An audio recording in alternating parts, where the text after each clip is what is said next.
اعوذ باللہ من الشیطان الرجیم، بسم اللہ الرحمن الرحیم۔ آج میں آپ کو ایک سچا واقعہ بتانے جا رہی ہوں۔ یہ واقعہ میرے دادا ابو کے ساتھ پیش آیا تھا، تو آئیے شروع کرتے ہیں۔ ہوا کچھ یوں تھا، ایک دن میرے دادا ابو سفر پر نکلے ہوئے تھے۔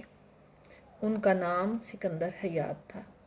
ان دنوں لوگ اپنا سامان اونٹوں پر لے کر نکل جاتے تھے۔ وہ کہیں دور دراز شہر میں جا کر بیچ آتے تھے اور اسی طرح گزر بسر کیا کرتے تھے۔ میرے دادا ابو بتاتے ہیں کہ میں ایک اونٹنی پر تھا۔ رات کا وقت تھا، بہت اندھیرا تھا اور مجھے بھوک لگ گئی تھی۔ میں نے سوچا اونٹنی کا دودھ دو کر کھیر پکائی جائے۔ چاول، چینی اور باقی سامان میرے پاس موجود تھا۔ میں نیچے اترا، ادھر ادھر سے اینٹیں وغیرہ اکٹھی کی اور لکڑیاں وغیرہ اکٹھی کر کے چولہا بنایا اور آگ جلا دی اور کھیر پکانے لگا۔ جب آگ جلی تو آگ کی روشنی میں نے دیکھا کہ میں قبرستان میں موجود ہوں۔ میں نے سوچا جلدی جلدی کھیر پکا کر یہاں سے روانہ ہوا جائے، کیونکہ مجھے اکیلے قبرستان میں بہت خوف محسوس ہو رہا تھا۔ میں جنوں چڑیلوں پر یقین نہیں رکھتا تھا اس وقت تک، لیکن اس دن میرے ساتھ جو ہوا اس سے مجھے یقین ہو گیا کہ انسانوں کے علاوہ اور مخلوقات بھی ہوتی ہیں اور وجود رکھتی ہیں۔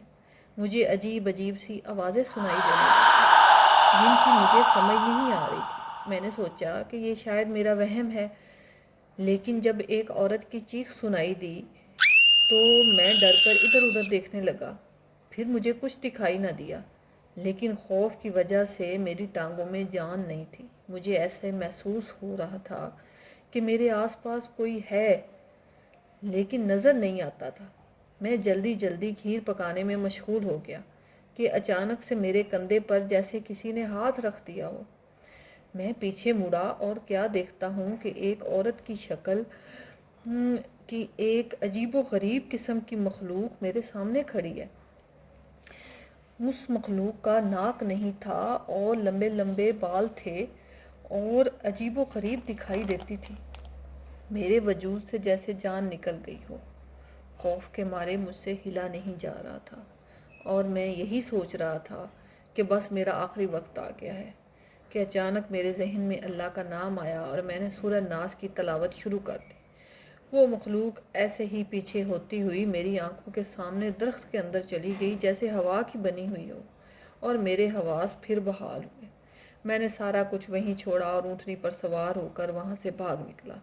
اونٹنی بھی تیز تیز بھاگ رہی تھی جیسے وہاں سے نکلنا چاہتی ہو۔ مجھے پیچھے سے بہت آوازیں سنائی دیتی رہیں۔ کوئی میرا نام لے کر پکار رہا تھا، سکندر تم کہاں جا رہے ہو؟ لیکن میں نے پیچھے مڑ کر نہیں دیکھا اور جلدی جلدی وہاں سے نکل آیا۔ میری جان بچ گئی تھی، میں اللہ کا شکر ادا کر رہا تھا۔ اس کے بعد بھی دادا ابو اکثر ڈر جایا کرتے تھے اور کہتے تھے کہ جب بھی مجھے وہ واقعہ یاد آتا ہے میرے رونگٹے کھڑے ہو جاتے ہیں کہ کیسے شکر ہے میں وہاں سے بچ کے آ گیا۔ تو دوستو، امید ہے آپ سب کو یہ واقعہ پسند آیا ہوگا، کیونکہ یہ بالکل حقیقت پر مبنی ہے۔ اب مجھے اجازت دیں، آپ سب اپنا خیال رکھیے گا۔ اللہ حافظ۔